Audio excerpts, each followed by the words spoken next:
சிம்பிளா சொல்றேன்னா 70-80 லட்சம் ரூபாய்க்கு வீடை கட்டி ஒரு 10-15 ரூபாய் வருவான வர்றத இந்த மாதிரி ஒரு 7-8 லட்சம் ரூபாயில போட்டு அழகா 70,000 பார்த்து மாவு சத்து, புரதச்சத்து, நார் சத்து இது எல்லாம் எனக்கு புதுசா இருக்கு. இப்போ ஆடுகளுக்கு என்னென்ன சத்துக்கள் தேவை அதை பத்தி எனக்கு சொல்லுங்களேன். நீங்க விற்பனை மேலாண்மையும் வாங்குற மேலாண்மையிலையும் கொஞ்சம் தவறிட்டா பெரிய லெவல்ல நஷ்டம் இருக்காது.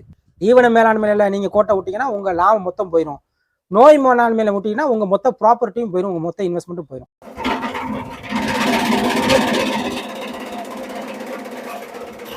இதெல்லாம் எனக்கு இவ்வளவு லாபம் கிடைக்கும் சொல்றது உங்க குட்டியை விற்கிறதுக்கு உண்டான ப்ரொமோஷனா? எல்லாரும் அப்படிதான் கேக்குறாங்க. நான் ஜெயிக்கணும் டெடிகேட்டடா இருக்காங்க பாத்தீங்கன்னா, சோம்பேறிகள் ஜெயிக்க முடியாது. 4% 20 கிலோக்கு 4% 800 வருது. 800 கிராம் காலையில 400 கிராம், சாயந்தரம் 400 கிராம். 100 குட்டி இருந்துச்சுன்னா குறைஞ்சது 1 லட்சம் ரூபாய் பார்க்கலாம். ஆமா, தொழில் நுணுக்கம் தெரிஞ்சா. தமிழர் நிலம் நேயர்களுக்கு வணக்கம். நம்ம பல்வேறு ஆட்டுப்பணியாளர்களை சந்திச்சு அவங்களோட ஆடு வளர்ப்பு முறையை பத்தி நம்ம கேட்டு தெரிஞ்சிருக்கிறோம். அந்த வகையில இன்னைக்கு நம்ம சந்திக்க இருப்பது திரு மைதீன் அவர்களை சந்திக்க வந்திருக்கோம். அவங்களோட ஆடு வளர்ப்பு முறை எப்படி ஆரம்பிச்சாங்க, எப்படி சக்சஸ்ஃபுல்லா நடத்திக்கிட்டு வராங்க அப்படிங்கிறத பத்தி கேட்டு தெரிஞ்சுக்கிடும் வாங்க. வணக்கம் சார். சார், இப்போ நம்ம பண்ணை அமைந்திருக்கிற முகவரி கொஞ்சம் சொல்லுங்களேன். இது என்னோட பேர் மைதீன், இசான் பசுமை ஃபார்ம், சிவகிரி, தென்காசி மாவட்டம். இப்போ நம்ம பண்ணையில எவ்வளவு ஆடுகள் கிடக்கு, என்ன வகையான ஆடுகள் கிடக்கு சார்? நம்மகிட்ட இப்போ 70 ஆடு இருக்கு. ஒரிஜினல் பொட்டுக்குட்டியும் ஒரிஜினல் ராம்நாடு மயிலம்பாடியும் நம்மகிட்ட இருக்கு. இந்த குட்டிகள்லாம் எத்தனை மாச குட்டிகளா வாங்குறீங்க, எங்க வாங்குறீங்க? நம்ம எட்டயபுரம் சந்தையில தான் வாங்குறோம். வாங்கும்போது ஒரு 3 மாச குட்டியா வாங்குவோம். ஒரு 12-13 கிலோ இருக்கிறோம் சராசரியா. அது தாய்ப்பால் குடியிலிருந்து வெளியே வந்திருக்கும். அதாவது தீவனம் சாப்பிட்றது அடர் தீவனத்துக்கு தயாரா இருக்கணும், பசுந்தீவனத்துக்கு தயாரா இருக்கும். அது ஜோடி 11,000 ரூபான்னு வாங்கலாம். ஒரு 3 மாச குட்டி 11,000 ரூபாய்க்கு வாங்கினா ஒரு 5,500 இருந்துச்சுன்னா நம்ம அதை வளர்க்கும் போது நமக்கு ஒரு எக்ஸ்ட்ரா ப்ராஃபிட் கிடைக்கும். சிறுசா வாங்கும் போது என்ன ஆகும் சொன்னா அதுக்கு நோய் எதிர்ப்பு சக்தி கம்மியா இருக்கும். அது தீவனம் வந்து செரிமான பிரச்சனைகள் இருக்கும். ஏன்னா நம்ம ஃபேட்டனிங் வளர்க்கும் போதே நம்ம வந்து அடர் தீவனத்தை கொடுத்தா வளர்க்குறோம். அதுக்கப்புறம் அதுக்கு வந்து அதுக்கு நீங்க வந்தோடனே பிபிஆர் போடணும், சளி மருந்து கொடுக்கணும், இடம் மாறும், அது எதுவுமே ஒத்துக்காது. இந்த மாதிரி பிரச்சனைகள் இருந்து தவிர்க்கிறதுக்கு தான் நம்ம வந்து ஒரு ஓரளவுக்கு 3-4 மாச குட்டியை வாங்கினா புதுசா வைக்கக்கூடியவங்களும் சரி, ஏற்கனவே வச்சவங்களும் சரி, கொஞ்சம் சுலபமா இருக்கும். நம்ம அதை வளர்க்கறதுக்கு லாபம் பார்த்துக்கு சுலபமா இருக்கும். இப்போ சந்தையில இருந்து வாங்குற குட்டிகளை பண்ணைக்கு கொண்டு வந்தோடனே ஏதாட்டு ஃபர்ஸ்ட் எய்ட் பண்றீங்களா, இல்ல அப்படியே வந்த உடனே சேர்த்துறீங்களா? நம்ம குட்டிகளோட வந்த உடனே நம்ம உடனே அடைச்சிருவோம் பரன்ல போட்டு. அதுக்கப்புறம் என்ன செய்வோம்னா நம்ம வந்து அதுக்கு வந்து ஒரு நாள் முதல்ல வந்து பசுந்தீவனம் மட்டும் தான் கொடுப்போம். இலைகள் இந்த மாதிரி அகத்தி, சோளநாத்து பச்சையா இருக்கிறதா கொடுப்போம். அது சாப்பிடும். அதுக்கப்புறம் தான் சளி நீக்க மருந்து கொடுக்குறோம். அதுக்கப்புறம் என்ன செய்யணும்னா உடனே 2 நாள் கழிச்சு டிவார்மிங் பண்ணும். 2-3 நாள்ல டிவார்மிங் பண்ணது. டிவார்மிங் வந்து பண்ணி முடிச்சதுக்கு அப்புறம் ஒரு 4-5 நாளுக்குள்ளே பிபிஆர் கண்டிப்பா போட்டுறணும். ஏன் சிலர் வந்து ஒண்ணு போல போட்டுருக்காங்களே பிபிஆரையும் டிவார்மிங்? இல்ல, நம்ம வந்து இப்போ ஒரு இடத்துல இருந்து கொண்டு வரோம், நம்ம கிளைமேட் ஒத்து வராது, அது ஒழுங்காவும் சாப்பிட்டு இருக்காது. நம்ம போடுற ஊசிய அது உடம்பு தாங்குற அளவுக்கு அது உடம்புல எனர்ஜி வேணும். ஏன்னா அது இறை எடுக்க கொஞ்ச நாள் ஆகும். அந்த இறையெல்லாம் எடுத்தோம்னா அது தெம்பா இருக்கும்போது நம்ம போட்டுக்கலாம். அதுதான் பெஸ்ட். வந்த உடனே போட்டோம்னா அந்த குட்டி வந்து அந்த மருந்து அது வந்து டயர்டாகும், ரொம்ப அது வந்து ஃபெட்டிக், அதாவது உடம்பு டயர்டாகி படுத்துரும். அதனால ஒரு 4-5 நாள் அது இருந்தா நல்லது. இந்த ஆடுகளை எதுக்காக வளர்த்துட்டு வரீங்க? அதாவது சிலர் வந்து 10 மாசம் வளர்த்து நான் பக்ரீத்துக்கு தான் கொடுப்பேன் அப்படிங்காங்க. சிலர் வந்து யாராட்டும் சம்சாரிகள் வளர்ப்பு கேட்டாலோ இல்ல கோயில் கூட வீட்டு விசேஷங்களுக்கு கேட்டாலோ கொடுத்துட்றாங்க. சிலர் வந்து கறிக்கடையை பேஸ் பண்ணி வளர்க்குறாங்க. நீங்க எதை பேஸ் பண்ணி வளர்க்குறீங்க? இல்லை, இது நல்ல கொஸ்டின். அதாவது எப்படின்னா நம்ம வந்து இந்த பிசினஸ் சக்சஸ் பண்ணா இந்த 3யுமே நம்ம மார்க்கெட்டிங்ல இருக்கணும். கோயில் கூட வருதா அவங்களுக்கும் கொடுக்கலாம், கறிக்கடை இருக்கா அவங்களுக்கும் கொடுக்கலாம். பக்ரீத்துக்கு வந்து வளர்க்குறது வந்து கொடுக்கலாம். ஆனால் நான் வந்து 1 வருஷம் பக்ரீத்துக்கு நான் வளர்க்க மாட்டேன். நான் என்ன பண்ணுவேன்னா ஒரு மழை காலத்துல நம்மளுக்கு இந்த கெடாக்கள் கொஞ்சம் சீப்பா கிடைக்கிறனால நம்மகிட்ட பரண்டுறதுனால ஒரு 2-3 மாசத்துக்கு முன்னாடியே வாங்கி வச்சு அதை ஃபேட்டனிங் பண்ணி இதே ஃபேட்டனிங் ப்ராசஸ்ல பக்ரீத் வரும்போது 1 மாசம் முன்னாடி டோக்கன் போட்டு வித்துருக்கோம். அதே மாதிரி தான் லாஸ்ட் டைம் செஞ்சோம். இந்த 3மே பண்ணா சக்சஸ் ரேட்டு ப்ராஃபிட் ரேட்டு அதிகமா இருக்கும். சார், உங்களை பத்தி ஒரு சின்ன அறிமுகம் கொடுத்துக்கோங்களேன். நான் வந்து 2004லயே நேஷனல் காலேஜ்ல இன்ஜினியரிங் கோர்ஸ் முடிச்சு சவுதியில் 5 வருஷமும் குவைத்தில் ஒரு 4 வருஷமும் ஒர்க் பண்ணியிருக்கேன். டோட்டலா நம்மளுக்கு வந்து ஒரு 20 இயர்ஸ் எக்ஸ்பீரியன்ஸ் இருக்கு ஃபாரின்ல. சரி, நான் வந்து அங்க கவர்மெண்ட் மினிஸ்டர் ஆஃப் எலக்ட்ரிசிட்டில கன்சல்டன்ட் இன்ஜினியர் தான்.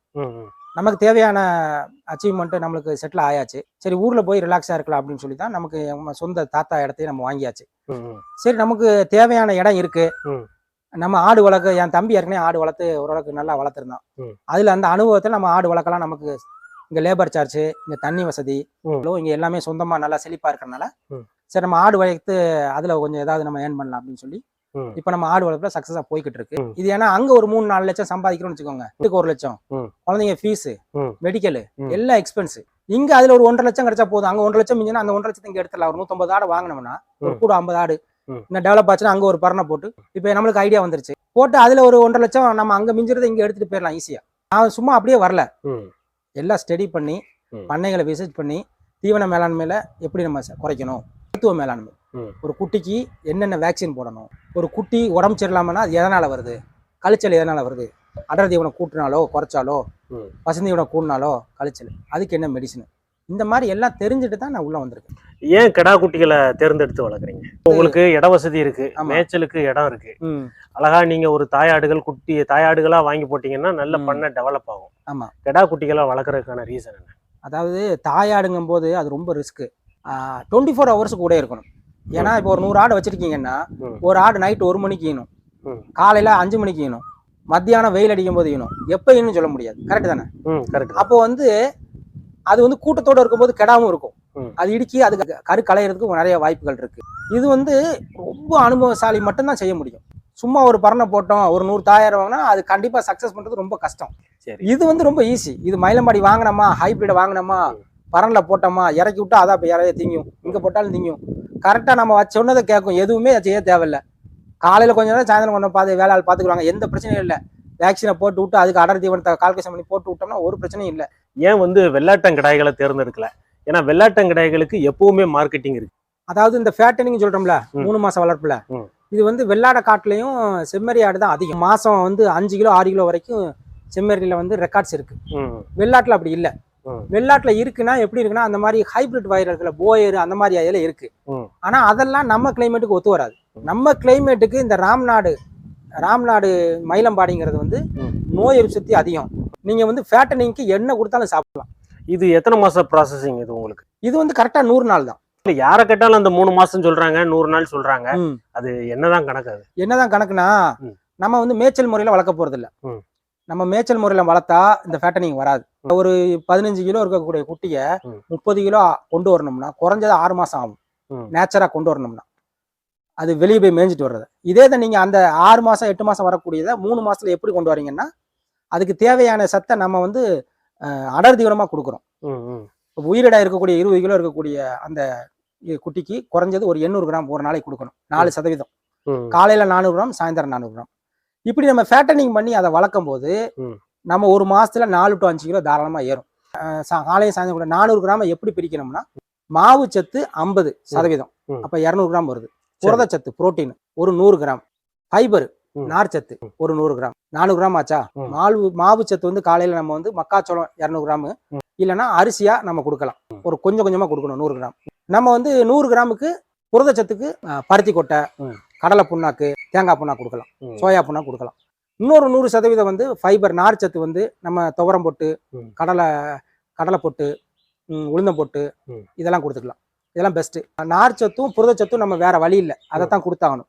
ஆனா மாவு சத்துக்கு நிறைய வழிகள் இருக்கு. இப்ப நீங்க மக்காச்சோளம் வந்து கொடுக்கறதுக்கு பதில் நான் என் குட்டிகளுக்கு என்ன செய்வேன், 70 குட்டி இருக்குன்னா ஒரு 6 கிலோ ஒரு குட்டிக்கு 100 கிராம் வர்ற மாதிரி சோறா பொங்கி அதுல பருத்தி கொட்டை, துவரம் போட்டு இந்த மாதிரி 100 கிராம் மற்றது ஒரு குட்டிக்கு கணக்கு வச்சு பொங்கி கொடுத்துருவோம். நம்ம கொஞ்சம் அதுல தீவன மேலாண்மை நம்மளுக்கு கொஞ்சம் மிஞ்சும். சத்துக்கள் சொன்னீங்க, மாவு சத்து, புரதச்சத்து, நார் சத்து சொன்னீங்க. இது எல்லாம் எனக்கு புதுசா இருக்கு. இப்போ ஆடுகளுக்கு என்னென்ன சத்துக்கள் தேவை அதை பற்றி எனக்கு சொல்லுங்களேன். இல்ல பொதுவா எல்லா உயிரினங்களுக்குமே சத்துக்கள் தேவை. அதாவது எப்படின்னா மனுஷனுக்குமே இந்த கார்போஹைட்ரேட்ஸ், மாவு சத்து, புரோட்டீன் புரதச்சத்து, ஃபைபர் நார்ச்சத்து இதெல்லாம் சொல்லுவாங்க. நீங்க பெரும்பாலும் இப்ப ஃபேஸ்புக்லாம் பாத்தீங்கன்னா சொல்லுவாங்க, நீங்க உங்களுக்கு வந்து நார்ச்சத்துக்கு வந்து நீங்க வந்து டேட்ஸ் சாப்பிடலாம், நீங்க வந்து மாம்பழம் சாப்பிடலாம், புரோட்டீனுக்கு வந்து ஆட்டுக்கறி நல்லது, மீன் நல்லது, விட்டமினுக்கு வந்து மீன் நல்லது, கார்போஹைட்ரேட் மாவுச்சத்துக்கு நம்ம யாருமே சொல்ல தேவையில்லை. ஏன்னா அரிசியில மாவுச்சத்து வருது, அரிசி சப்பாத்தி எல்லாமே மாவுச்சத்து, இட்லி தோசை எல்லாமே மாவுச்சத்து. அப்போ ஒவ்வொரு உயிருக்கும் தேவை மாதிரி குட்டிகளுக்கும் உயிர் ஒரு அதுவும் ஒரு உயிரினம் தான், அதுகளுக்கும் சத்துக்கள் தேவை. நம்ம மேய்ச்சல் முறையில பண்ணும்போது இந்த மாதிரி புரதச்சத்து கிடைக்காது. இப்போ உதாரணத்துக்கு நம்ம மேயும் போது அது அகத்தியா பார்த்து மேயாது, ஃபுல்லாதான் மேயும்.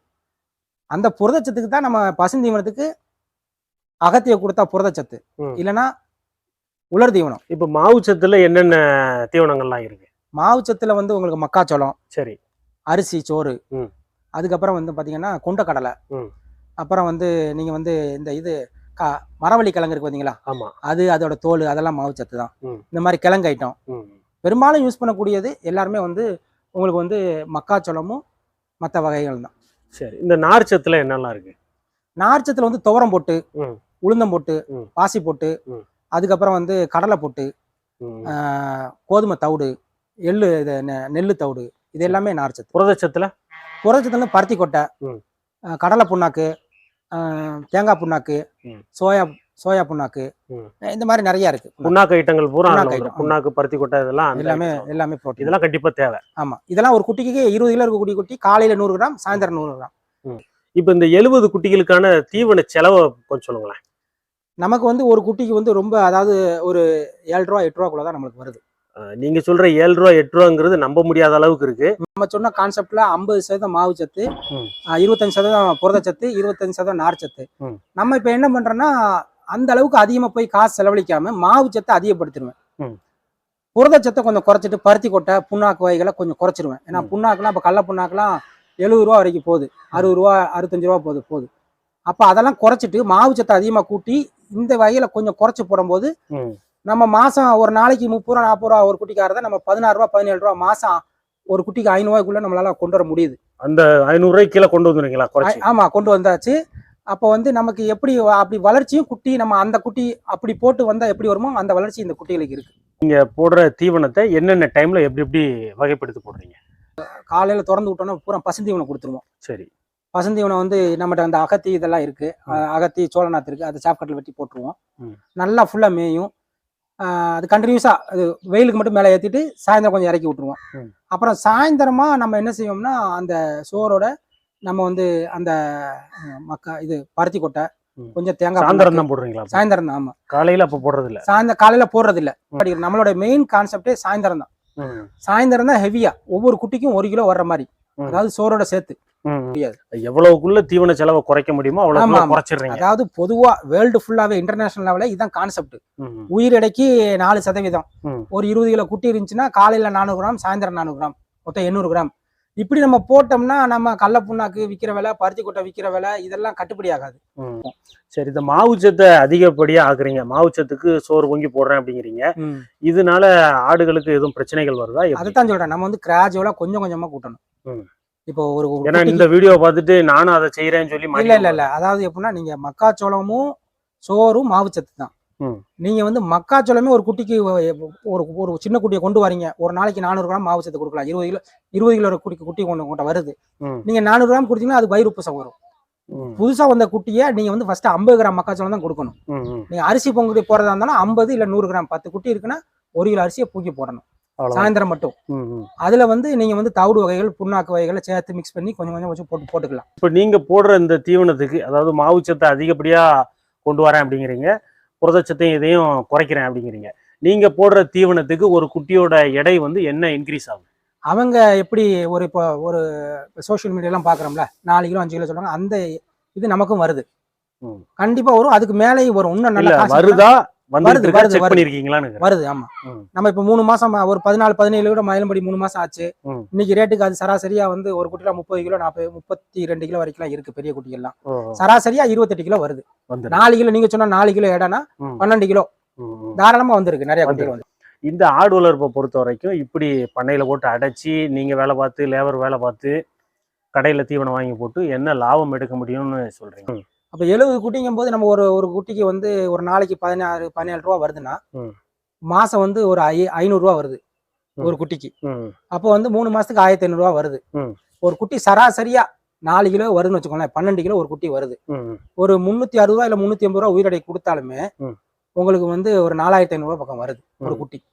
அப்ப நீங்க 70 குட்டினா ஒரு 3 லட்சம் பக்கம் வரும். நீங்க தீவன செலவு ஒரு லட்சம் 1,10,000 ரூபா குறைச்சாலுமே உங்களுக்கு ஒரு 2 லட்சம் இருக்கும். உங்க சம்பளத்தெல்லாம் எப்படி? அதான் சொல்றேன், எங்க இப்ப வயல்ல இருக்காங்க, வேளாள் இருக்காங்க, அவங்க வேளாள் சம்பளம், என்னோட வேளாள் சம்பளம் ஒரு 60-70 நேரம் போனாலுமே நான் வந்து அதிகப்படியா சொல்லல. இப்ப சம்பளம், என் சம்பளம், வேலை பார்க்குறவங்க சம்பளம் 1.5 லட்சம் தாராளமா நிற்கும். இப்ப நான் கோயம்புத்தூர்ல வீடு கட்டினது இப்ப நான் வித்தா 1 கோடி 1.5 கோடி ஆகும். நான் செலவழிச்சது அது 70-80 லட்சம் ரூபா கொடுத்துங்க. வாடகை அது 20,000 ரூபா கூட வராது. நான் இது வந்து இந்த பரன் 2 லட்ச ரூபாய்க்கு போட்டேன், ஒரு 6 லட்ச ரூபாய்க்கு குட்டி வாங்கினேன், 1 லட்ச ரூபா தாராளமா பாத்துடலாம். 100 குட்டி இருந்துச்சுன்னா குறைஞ்சது 1 லட்ச ரூபா பார்க்கலாம். அப்ப என்ன ஆகுது, நம்ம முதலீடு பண்ணது 10 லட்ச ரூபாய்க்கு கம்மி, 1 லட்ச ரூபா வருது. நீங்க ரியல் எஸ்டேட்ல நான் போட்டது எவ்வளவு? 70 லட்ச ரூபா வீடு, அதுல வருது 20,000 ரூபாய். அது 7 மடங்கு அதிகம் இன்வெஸ்ட்மெண்ட், இது 7 மடங்கு கம்மி. இதுல வந்து ப்ராஃபிட் 7 மடங்கு, அதுல ப்ராஃபிட் 7 மடங்கு இதுல இருந்து கம்மி. ஆமா. இப்ப எப்படி இது வந்து எப்படி சாத்தியம்னா தீவன மேலாண்மை. ஆடு வாங்குற எல்லாருமே நோய் வராம இருக்கா? நோய் கண்டிப்பா வரத்தான் செய்யும். அதை வேக்சின் பண்ணணும் முறைப்படி. சில இது தீவனம் திங்கும், தீவனம் திங்காம இருக்கும். அதை வந்து மெடிசன் போட்டு அது வயிறு பிரச்சனைக்குள்ள மெடிசன் கொடுக்கணும். காய்ச்சல் வரும், சிறுமல் வரும், சளி வரும், இது எல்லாம் இருக்கும். சும்மா பரணை போட்டு உட்கார்ந்தா அப்படி இல்லை. அதுக்கு இறை ரெடி பண்ணணும், இறை வாங்கணும், எல்லா விஷயங்களும் இருக்கு. அதை குளிப்பாட்டணும், அதுக்கு வந்து முடி வெட்டி விடணும். இந்த மாதிரி நிறைய விஷயம் இருக்கு. நம்ம யூடியூப்ல பார்த்து ஈஸியா சம்பாதிக்கிற விஷயம் இல்லை. ஆனா என்ன விஷயம்னா, நீங்க வந்து ஒரு முழு நேரமா பார்க்க ஒருத்தட்ட வேலைக்கு போறீங்கன்னா, நீங்க வந்து காலையில இருந்து சாயந்தரம் வரைக்கும் எந்த ஒரு இதுக்கும் போக முடியாது, அங்கதான் இருக்கணும். இது வந்து நீங்க வந்து ஒரு காலையில கொஞ்ச நேரம், சாயந்தரம் கொஞ்ச நேரம், நீங்க ஈஸியா உங்க டைம் வந்து சேவ் ஆகும். நீங்க சோல் அந்த கம்பெனியோட ப்ராப்பர்ட்டிக்கு நீங்க தான் ஓனர். அதாவது தொழில் நுணுக்கம்னு சொல்லுவாங்க. அதை வந்து ஆடுன்னு இல்லை, சாதாரண ஒரு சின்ன பொட்டி கடையா இருக்கட்டும், பெரிய கம்பெனியா இருந்தாலும் தொழில் நுணுக்கம் தெரிஞ்சு. இப்போ தொழில் நுணுக்கங்கிறது என்ன சார்? இது ஆடு வளர்க்க போறோம், விற்க போறோம், இதுல என்ன தொழில் நுணுக்கம்? தொழில் நுணுக்கம். இப்போ உதாரணத்துக்கு நம்ம ஆடு வாங்கும் போது பேச்சு திறமை இருக்கணும். பேச்சு திறமை இல்லாம நம்ம கொடுக்குற ஆட்டை நம்ம கூச்ச சுபாவம் இருந்து நம்ம அவன்கிட்ட கன்வின்ஸா அவனை வந்து சமாதானப்படுத்தி நம்ம வாங்க முடியலன்னா அதிலே ஃபெயிலியர் ஆயிருக்கும். நம்ம ஆடு வாங்கும் போதே சக்சஸ் ஆகணும். இப்போ ஒரு 15 கிலோ இருக்கக்கூடிய குட்டி வந்து 6000 ரூபாய்க்கு மேல வாங்கக்கூடாது. உயிரிடைக்கு 15 கிலோ 16 கிலோ கூட போனா ஒரு 500 ரூபா போட்டு வாங்கலாம், நல்ல பிரீடா இருந்தா. அதுலயே நம்ம ஃபர்ஸ்ட் சக்சஸ். ரெண்டாவதா நம்ம இப்ப சொன்ன தொழில் நுணுக்கம், தீவன மேலாண்மை, இந்த நுணுக்கம் இருக்க பார்த்தீங்களா? இது யாரும் ஃபாலோ பண்ண மாட்டாங்க. இதை ஃபாலோ பண்ணணும். நம்ம சொன்ன மாதிரி அப்படியே ஃபுல்லா அந்த அடர் தீவனத்தை பண்ணா சக்சஸ் கிடையாது. இது ஒரு தொழில் நுணுக்கம். தீவன மேலாண்மையில நம்ம எப்படி குறைக்கிறது? இப்போ நான் வந்து வைக்கல் வாங்கி போட்டிருக்கேன். எங்க ஏரியால வைக்கல் சீப்பு. ஒரு கட்டு 90 ரூபாய்க்கு கிடைக்கும், 80 ரூபாய்க்கு கிடைக்கும். இதே இது கடலை கொடி எவ்வளவு? 200 ரூபா 300 ரூபா இருக்கும் ஒரு கட்டு. அப்ப இதுக்கும் நீங்க பாத்தீங்கன்னா கொஞ்சம் ஒரு வித்தியாசம் தான் இருக்கும் புரதச்சத்து. ஆனா இதுக்கு தேவையான புரதச்சத்து இதுல இருக்கு. ஆட்டுக்கு தேவையான புரதச்சத்து வைக்கல்லையும் இருக்கும், ஃபைபர் கண்டென்ட்டும் இருக்கு. நோய் மேலாண்மை நிறைய நுணுக்கங்கள் இருக்கு. நோய் மேலாண்மை எப்படி நுணுக்கம்னா, நம்ம வேக்சினுமே எல்லா வேக்சினுமே போடக்கூடாது. வந்தவொடனே பிபிஆர், மழை காலம்னா எஃப்எம்டி, இல்லைன்னா ஈட்டி வந்து எப்படின்னா வெயில் காலத்துக்கு முன்னாடி போட்டணும். ஈட்டியும் வந்து ஒரு முக்கியமான தடுப்பூசி. இந்த மாதிரி வெயில் காலத்துக்கு முன்னாடி சொன்னீங்கல்ல? ஆமா, வெயில் காலமா இருந்தாலும் மழை காலமா இருந்தாலும் ஈட்டி போறது நல்லது. ஏன்னா இந்த என்ட்ரோடாக்சிமா அப்படிங்கிற ஒரு நோய் அதிகமா சாப்பிடறதுனால நல்ல கிருமியே அது ஃபுட் பாய்சன் ஆயிரும். குட்டி நல்லா சாப்பிடும். ஈட்டின்னு சொல்லுவாங்க. ஈட்டி, என்ட்ரோடாக்சிமா, அப்புறம் டெட்டானஸ், இது சேர்ந்தே வேக்சின் வரும். இது வந்து மேய்ச்சல் முறையில் இருக்கிறவங்களுக்கு கண்டிப்பா இந்த இது போடணும். ஏன்னா இந்த நல்ல புல்ல சாடும் போது நல்ல பாக்டீரியா ஃபார்ம் ஆகும். இந்த நல்ல பாக்டீரியா அதிகமாகி அது ரத்தத்துல கலந்து அதே வந்து டாக்ஸினா மாறிடும். இந்த மாதிரி நுணுக்கம்லாம் இருக்கு. இந்த மாதிரி சின்ன மிஸ்டேக் பண்ணா குட்டி செத்துக்கிட்டே இருக்கும், கழிச்சல் இருக்கும், ஆனா அவங்களுக்கு தெரியாது. இந்த மாதிரி சின்ன நுணுக்கங்களை தெரிஞ்சுக்கிட்டாங்கன்னா கண்டிப்பா ப்ராஃபிட் நம்ம பார்க்க. நீங்க சொல்ற இந்த தீவன மேலாண்மை, இதெல்லாம் சோறு பொங்கி போடுறது, இதெல்லாம் எனக்கு இவ்வளவு லாபம் கிடைக்கும்னு சொல்றது உங்க குட்டியை விற்கிறதுக்கு உண்டான ப்ரொமோஷனா? எல்லாரும் அப்படிதான் கேக்குறாங்க. ஏதோ வீடியோக்காக சொல்றீங்க, பெருமைக்காக சொல்றீங்க, அந்த மாதிரி ஒரு கான்செப்ட்ல உங்க வீடியோலயே ஒரு மெசேஜ் வந்துருக்கு. இல்ல, அதாவது எப்படின்னா, இந்த தானும் படுக்க மாட்டான், தள்ளியும் படுக்க மாட்டான். உண்மையிலேயே ஆடு பிசினஸ் வந்து ஒரு சக்சஸான பிசினஸ் தான். இந்த கமாண்ட் எல்லாம் யாரால வருதுன்னா, ஒண்ணு ஆடு வளர்க்க தெரியாம வளர்த்துருப்பாங்க, இல்லைன்னா என்ன பண்ணுவான்னா சும்மா சோசியல் மீடியால வீடியோ மட்டும் பார்த்துக்கிட்டு பிசினஸ் பண்ண மாட்டாங்க. பண்றவங்களையும் இடதல் பண்ணிட்டு இருப்பாங்க. இப்போ ஒண்ணு, இந்த வீடியோ போட்டு தான் நம்ம சேல்ஸ் பண்ணணும் அப்படிங்கிற அவசியம் இல்லை. இது வந்து நான் அந்த சொன்ன மாதிரி பிசினஸ் நுணுக்கம் இருக்குல்ல, இந்த நுணுக்கத்தை ஒரு 4 பேர் தெரிஞ்சுக்கிட்டா அவங்களுக்கு பிரயோஜனம் இருக்கும். ஏன்னா நான் சொல்ற விஷயம் இன்னைக்கு இல்லை, இனி வரக்கூடிய காலங்களில் இந்த அடர் தீவன விலை கூடிக்கிட்டே இருக்கும், தங்க மாதிரி கூடிக்கிட்டே இருக்கும். மக்காச்சோளம் ஒரு காலத்தில் 10 ரூபா 15 ரூபா இருந்துச்சு, இன்னைக்கு 30 ரூபாய்க்கு அரைச்சி வாங்குற வரைக்கும் வந்துருச்சு. அடுத்த வருஷம் 50 ரூபா போனாலும் ஆச்சரியப்படுறதுக்கு இல்லை. அப்போ வேறமா இந்த ஆடு வளர்க்கக்கூடியவங்க மாற்று ஒரு வழி கண்டுபிடிச்சா மட்டும்தான் அவங்க சக்ஸஸ் பண்ண. ஆடு வளர்த்து சக்ஸஸ் ஆகணுங்கிறவங்க ஒரு நுணுக்கங்களை தெரிஞ்சுக்கோங்க. தீவன மேலாண்மை மட்டும் இல்லை, வாங்குறது, விற்கிறது, நோய் மேலாண்மை, தீவன மேலாண்மை எல்லாமே தெரிஞ்சிருக்கணும். இதுல ஏதாவது ஒன்று கோட்டை விட்டாலும் சக்ஸஸ் பண்றது கஷ்டம், ஃபெயிலியர் தான். நீங்க வாங்குறதுல கோட்டை விட்டாலும் கொஞ்சமாவது தப்பிச்சுக்கலாம். தீவன மேலாண்மை கோட்டை விட்டீங்கன்னா லாபம் கிடைக்கவே கிடைக்காது. நோய் மேலாண்மை கோட்டிங்கன்னா மொத்தமும் முடிஞ்சிடும், மொத்த ப்ராப்பர்ட்டியும் போயிடும், உங்க மொத்த இன்வெஸ்ட்மெண்ட்டும் போயிடும். இதுதான் யதார்த்தம். இது நான் சொன்னாலும் சரி, யார் சொன்னாலும் சரி, இதுதான் யதார்த்தம். சார், இப்போ நம்ம வீடியோ பார்த்துட்டு, ஏன்னா நம்ம பல நாடுகள்ல பாக்குறாங்க, நம்ம ஊர்ல இருந்து வெளிநாட்டுக்கு போனவங்க, பிழைக்கிறதுக்கு பல மாநிலங்களுக்கு போனவங்க எல்லாம் நிறைய பேர் பாக்குறாங்க. அவங்களுக்கு எல்லாம் என்ன ஒரு ஆசைன்னா, நம்ம சொந்த ஊர்ல வந்து பிழைக்கணும், ஏதாட்டும் ஒரு தொழில் பண்ணணும் அப்படிங்கிற நோக்கத்துலதான் எல்லாரும் இருக்காங்க. நம்ம வீடியோ பாக்குறாங்க, இதை செய்யலாமா அப்படின்றத கேக்குறாங்க. அவங்களுக்கு எல்லாம் என்ன மனநிலையோட உள்ள வரணும் இந்த ஆடு வளர்ப்பு தொழில்? இது வந்து ரொம்ப சூப்பர் கொஸ்டின் கேட்டீங்க. இது ஏன்னா நான் ஃபாரின்ல இருந்துங்க. நம்ம அந்த 20 வருஷம் இருந்த வேலையில எல்லாமே ஒயிட் காலர் ஜாப் தான். சவுதிலையும் கவர்மெண்ட் ஜாப் தான், குவைத்திலையும் கவர்மெண்ட் ஜாப் தான். நம்ம போறோம், மீட்டிங் அட்டன் பண்றோம், டெண்டர் ப்ரிப்பேர் பண்றோம், அதான் என்னோட ஜாப். நானே அதை விட்டுட்டு இங்க வந்து பிசினஸ் பண்றேன்னா, அங்க ஆடு மேய்க்கிறவங்க, டிரைவர் எல்லாம் இருக்காங்க. அவங்கெல்லாம் வந்துடலாம். ஆனால் உடனே வரணும்னு அவசியம் இல்லை. நீங்கள் இப்போ இந்த வீடியோ பார்த்துட்டு எல்லாரும் உடனே வந்துடக்கூடாது. அதாவது அவங்களுக்கு நிறைய பிரச்சனைகள் இருக்கும். அவங்க உடனேலாம் வந்துடக்கூடாது. நானே படித்த வெல் செட்டில் இன்ஜினியரு, ஒரு 4 வருஷம் பிளான் போட்டு ஒரு அமௌண்ட்டை சேர்த்துட்டு தான் வந்தேன். அதுக்காக வெளிநாட்டில் வேலை பார்க்குற எல்லாருமே முடிச்சுட்டு வரணும்லாம் சொல்லலை. அவங்க அங்கே கஷ்டப்படுறத இங்கே வந்து கஷ்டப்பட்டா கண்டிப்பாக அதை விட பல மடங்கு பார்க்கலாம். ஏன்னா அவங்க அங்கே கொடுக்குற அந்த ஃபிசிக்கல் ஒர்க் இருக்குது பார்த்தீங்களா, இங்கே இவ்வளோ தேவையில்லை. இங்கே வந்து மொத்தமே இந்த இந்த இந்த வளர்ப்பு முறையை காலையில் கொஞ்சம் நேரம், மத்தியானம் கொஞ்சம், சாயந்தரம் கொஞ்சம் நேரம், அவ்வளோதான். பரன் இல்லாட்டியுமே இந்த சிஸ்டம் இவ்வளோதான். அங்கே கஷ்டப்படுறத ஒரு 10% கஷ்டப்பட்டா போதும். ஏன்னா ஒரு ரூமில் வந்து 10க்கு 10 ரூமில் வந்து 10 பேர் தங்கியிருப்பாங்க, 2 கட்டில் போட்டு. அப்படி கஷ்டப்படுறவங்க இருக்காங்க. அவங்க வரணும்னு விருப்பப்படுறவங்க ஒரு 2 வருஷம் பிளான் போட்டு ஒரு 2 லட்சம் ரூபா முதலீடு பண்ணி அவங்க இங்கே வந்து ட்ரைனிங் எடுத்து என்ன மாதிரி ஒரு 10 பண்ணையை பார்த்து தீவன மேலாண்மை, நோய் மேலாண்மை எல்லாத்தையும் விசிட் பண்ணி கண்டிப்பாக பண்ணலாம். பண்ணால் கண்டிப்பாக சக்ஸஸ் இருக்குது. நம்ம அதாவது எல்லாரும் பண்ண முடியாது. நான் ஜெயிக்கணும் டெடிக்கேட்டடாக இருக்காங்க பார்த்தீங்கன்னா, சோம்பேறிகள் ஜெயிக்க முடியாது. ஆடை வாங்கி விட்டுட்டு ஐயோ சாணி எழணும், அதுக்கப்புறம் அதுக்கு குளிப்பாட்டணும், அதுக்கு இற வைக்கணும், புல் வெட்டி போடணும், இப்படி இருக்கும் சக்ஸஸ் பண்ண முடியாது. சக்ஸஸ் ஆகிறவங்க யாருன்னா டெடிக்கேட்டடாக இருப்பாங்க, எந்நேரமும் அலர்ட்டாக இருக்கணும். நம்ம இந்த பிஸ்னஸை ஜெயிக்கணும், நம்ம இதை விட்டால் வேறு வழி இல்லை அப்படிங்கிற பிஸ்னஸ் அந்த டாட்டா கொண்டு வந்தாங்கன்னா கண்டிப்பாக பார்க்கலாம். ஹார்ட் ஒர்க் பண்ணக்கூடியவங்களுக்கு லாபம் இதை விட அதிகம் பார்க்கலாம். குறைஞ்சது ஒரு 20 குட்டியாவது வாங்கணும். புதுசாக வாங்கக்கூடியவங்க என்ன சொன்னா 5-10 வாங்கினா, ஏன்னா அவங்களுக்கு கூலியே அந்த 5-10காண்டி அவங்க ப்ராஃபிட்டுக்காண்டி கூட இருக்க முடியாது. குறைஞ்சது அவங்களுக்கு ஒரு சென்ட், ஒரு 4 சென்ட் 5 சென்ட் இடம், ஃப்ரீ இடம் கிடக்குன்னா அதில் ஒரு ஒரு ஒரு கூடாரத்தை போட்டு ஒரு 20 ஆடாவது மயிலம்பாடி ஒரு குறைஞ்சது 15 கிலோ இருக்கக்கூடிய ஆடை வாங்கினாங்கன்னா, 15 கிலோ இருக்கக்கூடிய ஆடு வந்து ஒரு 6,500 ரூபா இருக்குன்னு வச்சுக்கோங்களேன். 20 குட்டி ஒரு 1,50,000 ரூபாய்க்குள்ள வாங்கிட்டு அதை முதலீடு போட்டாங்கன்னா, அதை வந்து கண்ணும் கருத்துமா பார்த்து விஷயங்களை தெரிஞ்சுட்டு வாங்குறதுக்கு முன்னாடி நிறைய பண்ணைகளை விசிட் பண்ணி ஆடோடைய தன்மைகள், அது உணவு மேலாண்மை எல்லாத்தையும் பார்த்துட்டு அவங்க பண்றது ரொம்ப நல்லது. ஆடு வளர்க்குறதுல ஒரு ஆள் தொழில இறங்கிட்டாங்கன்னா ஏகப்பட்ட விமர்சனங்கள் வரும். பின்னால் இருந்து உங்களை ஏகப்பட்ட பேர் விமர்சனம் பண்றாங்க அப்படின்னாலே நீங்க முன்னேறிக்கிட்டு இருக்கிறீங்கன்னு அர்த்தம். அதே மாதிரி நமக்கான ஒரு தொழிலை எப்படி கண்டுபிடிக்கிறோமோ அதுலதான் நம்ம வெற்றியை அடங்கியிருக்கு. ஒரு போர் வீரன் வந்து தனக்கான குதிரையை தேர்ந்தெடுத்துட்டான்னா அவனோட வெற்றி 100% அப்படிம்பாங்க. அதே மாதிரி நமக்கான தொழிலை, நம்ம கரெக்டான தொழிலை தேர்ந்தெடுத்துட்டோன்னா கண்டிப்பா நமக்கு வெற்றி உறுதி. நம்பிக்கையோட இந்த தொழிலை இறங்கலாம். சார் ரொம்ப நன்றி சார். நம்ம கேட்ட கேள்விகளுக்கு எந்த விதமான ஒளிவு மறைவுகளும் இல்லாம நீங்க பட்ட அனுபவத்தை, கத்துக்கிட்ட அனுபவத்தை எல்லாரும் பயன்படணும் அப்படின்னு ரொம்ப தெளிவாகவே விளக்கமாகவே சொன்னீங்க. கண்டிப்பாக இந்த வீடியோ பார்க்குறவங்களுக்கு, புதுசாக பண்ணை தொழிலில் உள்ள வர்றவங்களுக்கும் இந்த வீடியோ கண்டிப்பாக பயனுள்ளதாக இருக்கும்னு நினைக்கிறேன். உங்கள் நேரத்தை ஒதுக்கி இவ்வளோ நேரம் நம்ம கேட்ட கேள்விகள் பதில் சொன்னதுக்கு ரொம்ப ரொம்ப நன்றி. உங்களை சந்திச்சதில் ரொம்ப மகிழ்ச்சி.